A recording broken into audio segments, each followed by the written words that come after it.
Welcome to the Stew Pot. This would be episode 11, and this is going to be a special episode. I'm not going to have a guest this week, and the reason being is I've had people cancel on me or turn it down, and this has been a pretty difficult time for a lot of people, and I want to talk about it. I want to talk about my own personal experience that I had about 5 days ago with an encounter with a Black Lives Matter protest. And I'll get into the details as to how it went down, how everything went, and my takeaways from it, and how I think we as people can move forward. But before I start, I have to set everything up as to why I was there and to what was the reasoning for it. Before I do that, I want to thank everybody that has listened and subscribed and really take the time to even have me talk to you. I think that's the purpose why I do this. It's great to have guests. It's great to reminisce with old friends. That's what I started doing. I had Jeff Gorman on last week, had Kenny Hendricks on, had Ronnie, Nicole. The list goes on. I still have a whole list of people to get to. But I think it's important to do this today. I think it's important to give some perspective of what I saw and what I experienced versus what you might be seeing on television or what your own perceptions might be. So before I do that, though, I want to make sure people understand who I am and where I'm coming from and what I believe and why I believe it. So we're going to get through all that. The first thing is I have to let you know the ring that I'm wearing, and you don't usually see me wear this ring, and you don't usually see me talk about this, but that means I'm a Freemason. That means I belong to a fraternal organization. Not going to go into too much detail. I'm not going to go into the conspiracy theory stuff or anything else like that. That just means I have a deep belief in a supreme being. I have a deep belief in God. And I'm a part of a fraternal order that has that belief in God as well. And one of the things that we do is that we also accept people. We accept ideas. We treat people the way we want ourselves to be treated. The lodge that I belong to is Solon Lodge 757. That lodge is located in downtown Chagrin Falls, Ohio. And Chagrin Falls, Ohio is a relatively small town. It probably has a police force of about 20 people. 20 men and women that are on that police force, and very small town, very beautiful, quaint small town with a Chagrin River that goes right through it, and it's located in Geauga County, Ohio. I live in Geauga County, Ohio. I'm a very short distance from there. I'm in Russell Township. Cleveland, I'd say, is about 40 miles northwest from where I'm at, maybe 30. I'm not the best at doing that type of stuff, but it's in Cuyahoga County, is Cleveland. So it's in Northeast Ohio. So that's setting that up. Last week on Monday, June 1st, all of me, myself and my lodge brothers, we always communicate with each other through an app called WhatsApp. I'm sure you're familiar with it. We text, we talk about meetings, we talk about functions, we talk about what we're going to do. I hold an officer's position in the lodge, so that gives me a little bit more responsibility.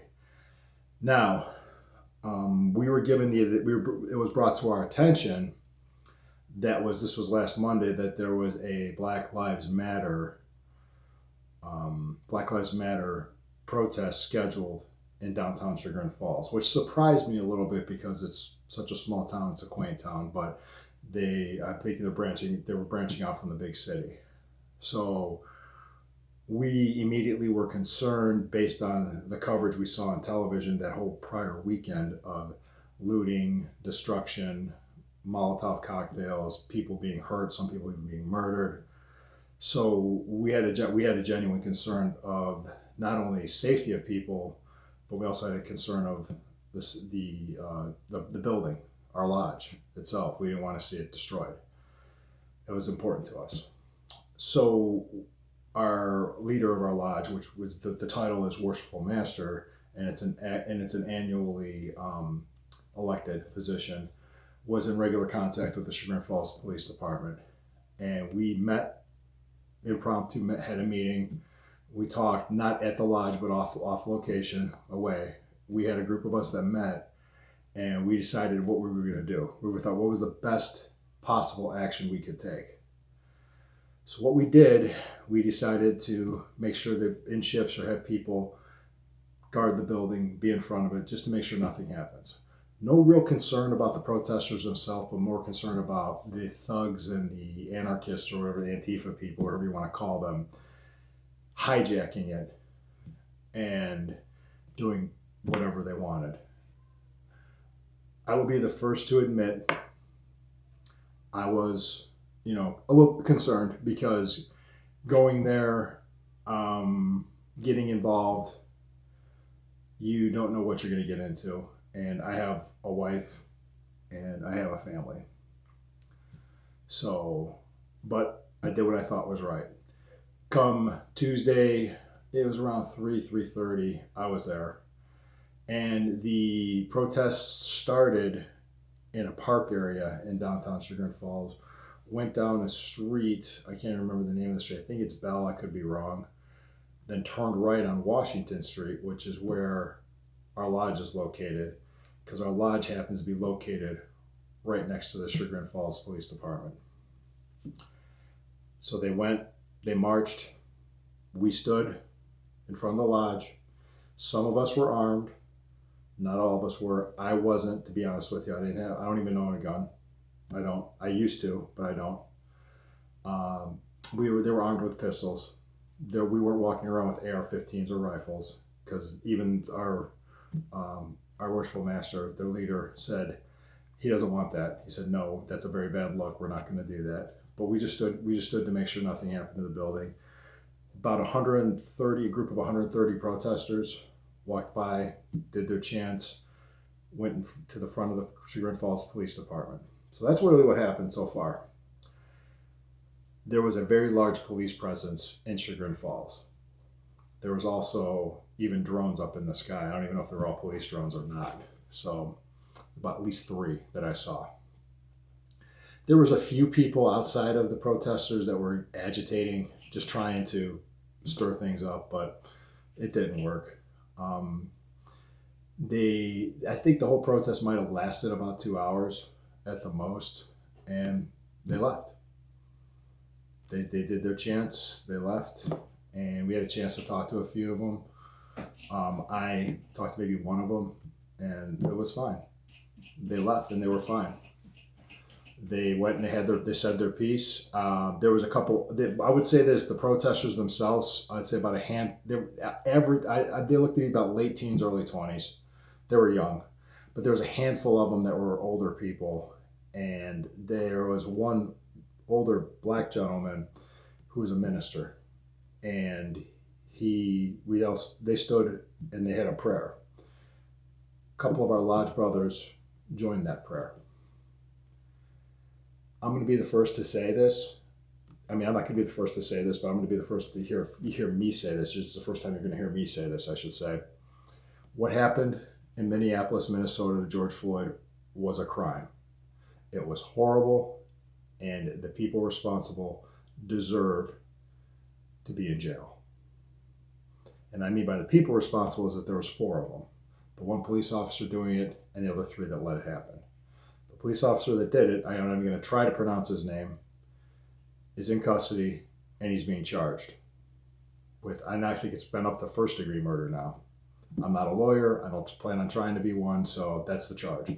The other 3 are in custody and being charged with aiding and abetting for letting it happen.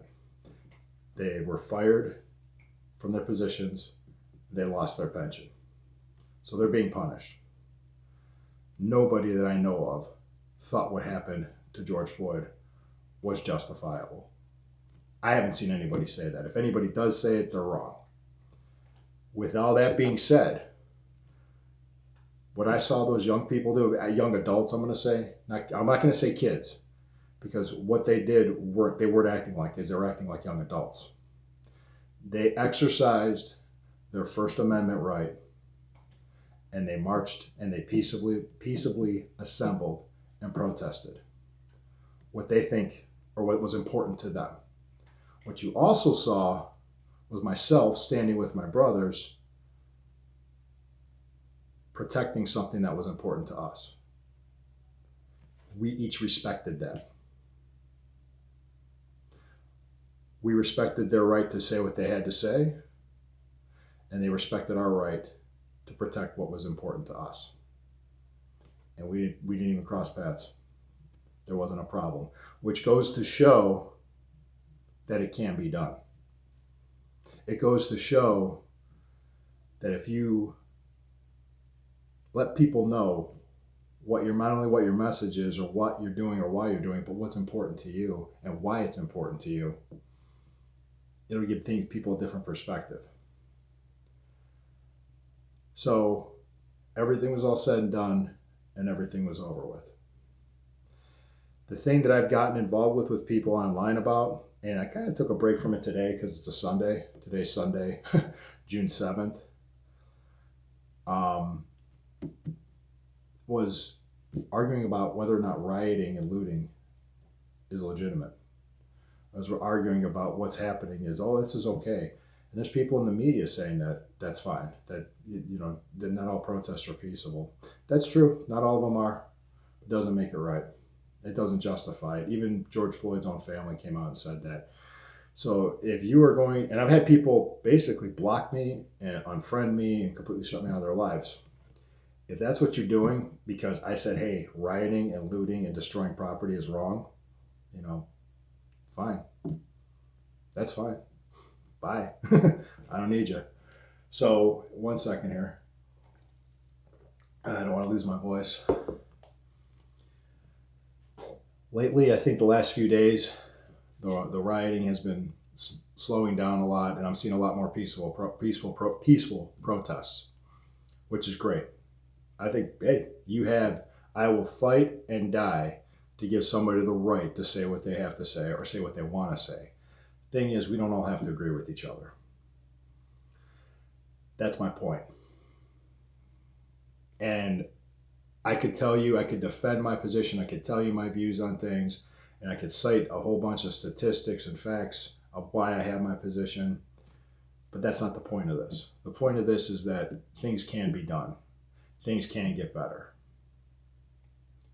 There is a future. There always will be. There's this whole notion of just constantly fighting with each other. I don't know why they have to do that.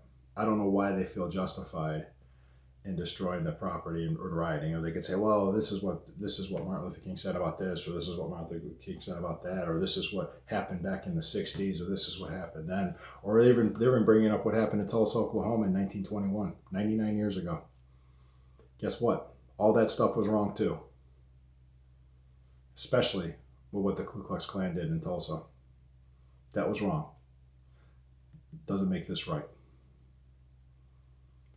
Also, it doesn't make it right is some of the businesses that were destroyed, not only were they owned by black business owners, but they employed black people too. Why hurt your own community? Why destroy it? What gives you the right to take something that's not yours? That's my point.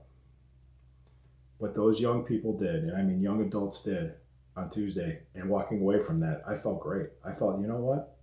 That was actually good. They were fine. They were fine. Everything was fine. My wife was very concerned. And she had every right to be. But I told her that I wouldn't do anything. I would do whatever. I could handle myself. And she knew that too. But it doesn't matter. It doesn't matter. She was concerned, which any wife or spouse would be. So my point, like I was saying again, that this could all be, there's a future. This could be done. The next step is to start being honest with each other and start being honest in the media as well, calling things for what they are. What happened to George Floyd was a crime. And I know the hurt, I know the pain that people might feel, especially his family. I've lost loved ones too. Not to a murder. No, but I've lost them. And I can't imagine the pain. I just can't. I know what it's like to lose somebody. And I know what it's like to feel like you can't get ahead or you can't do that. And I'm not saying I know what it's like to be black, because I don't. That's not what I'm saying. I said I understand what it's like to struggle through life, because that's called life. It happens. You don't have you gotta just talk and communicate and be honest with each other about what's important to you. For instance, there the issue's been coming up about the national anthem kneeling. And my counter to that has always been, well, instead of protesting during a 2 or 3 minute song, what else are you doing? Well, they're doing it now. They're not protesting during a song that holds a lot of meaning to a lot of people. They're actually taken to the streets, and they're peacefully doing it. Hey, yeah, that's your right. It's your First Amendment right. You have every right to do that. Absolutely. And it kind of made me proud of them. I was like, good. Hey, they're doing it. You know what they're not doing? They're not putting up emojis or memes, and they're not having their Facebook profile picture be all black to show they're an activist or a slacktivist. I've heard that new word, slacking activist. It's interesting. But the thing that scares me, the thing that concerns me, is how people will justify the rioting. I guarantee you, the people that justify the rioting, the people that think it's okay to do what they're doing, if that mob is about to destroy something that's important to you, whether it be your home, your church, your place of business, your place of employment, your tune will change real quick. Let's get a grip. Let's deal with the problems at hand. We can talk about it. We can discuss it. We're listening. People are listening. Okay? When you're and if you're gonna have players that are gonna protest during the anthem and make it about them, go right ahead. You're not gonna get a reaction out of me. You're not gonna get an ounce of energy out of me. Not at all. And before anybody wants to start pointing the finger of racism at me, I want to make sure you understand something else. And remember this. I have been a part of an interracial relationship for the last 11 years. As of next week, I will be married to a woman that is biracial. My wife is half black. It's nearly 7 years of marriage and together for 11 years. For over 11. Both my daughters are 1/4 black. Race means nothing to me. And I can tell you what, throughout our whole time in our relationship, we lived in North Carolina for 6 years. Never once did we have a problem because my wife is a person of color. Never once. We've always been treated with dignity and respect. The other thing, too, is I treat people the way I want myself to be treated. I can't speak for anybody else, or I can't speak for what they're thinking. And I won't. I won't, because I'm not a mind reader. I don't do that. I won't. I will say, when it comes to my wife and my family, they're my top priority. And they're the people that I cherish and love the most on this planet. I would do anything to protect them because they're important to me. And what I want to do is make them appreciate what they have and what they're gonna build, what I build for them going forward, I should say. The notion of me being privileged due to my race, I find absolutely appalling. And I'll tell you why. Because I'm not going to go over facts and figures. I'm going to actually talk to you about feelings on this. And you really seriously ask yourself this question, okay? How would it make you feel if somebody told you that everything you accomplished in your life wasn't because of you and your hard work, but it was because it was given to you because of your race or the color of your skin? How would that make you feel? First word that comes to my mind is insulted. I would feel insulted if somebody said that to me, especially if they don't know anything about me. I mean, yeah, I have accomplishments. I got championship belts and trophies back there. Absolutely. I accomplished things. Graduated from college. Had 2 degrees. worked my way through college. Had to work 2 jobs for a long time in my life. Stop with that. That stuff's divisive. So what I think we can do moving forward, and what I learned from Tuesday, is if we take the time to not just hear them, not just to take the time to wait for your turn to talk, but listen. Be honest with yourself, be honest with the people you're talking to, and listen. I think from that point, I don't think anything else can hurt. And I hope that the people responsible for George Floyd's death is brought to justice. I'm glad it moved quickly. And the less death, the less destruction, the less of this rioting, the better. It's been a difficult time for the last 3 months. People being cooped up in their houses, people being on lockdown, there's a virus, now there's riots. We need to understand each other and listen. Then once we have that honest conversation, I'll give you my position and I'll give you what I'm seeing. But that divisive language is not welcome in that conversation. Honesty, forthrightness, you want to call it that? Just being honest, being upfront. Talk to me. I'll talk to you. Anybody that knows me will tell you, I treat people the way I want myself to be treated. Again, people that didn't want to talk to me, and you want to come on my podcast, you're welcome to. I will talk just about anything. I'm very private about one thing, and I tell them that before the podcast, before we even record. And I even tell them, if there's anything you don't want me to bring up, I won't do. I'm not here to make you uncomfortable. I'm here to make you comfortable and have a good dialogue, an honest dialogue. That's what we're here for. I hope people took something away from this. I hope they understand something. That it can be scary. I understand that. I have 2 daughters.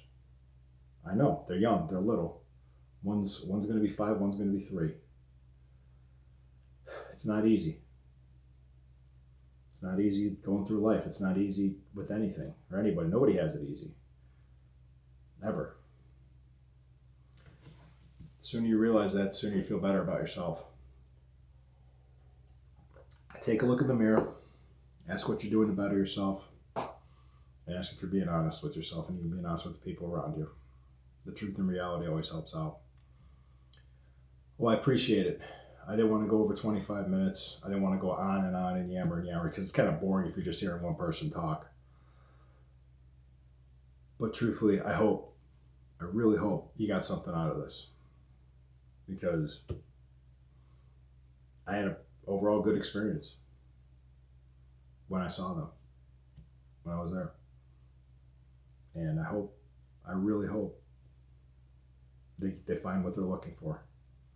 And I think reforms or fundamental changes, there's ideas being batted about now. Removing immunity, removing police union protection, better training. They've even some going extreme as completely defunding and dismantling police forces, which I don't agree with that at all. I mean, just not itself. That's a pretty extreme measure when you can work better to fix the problem.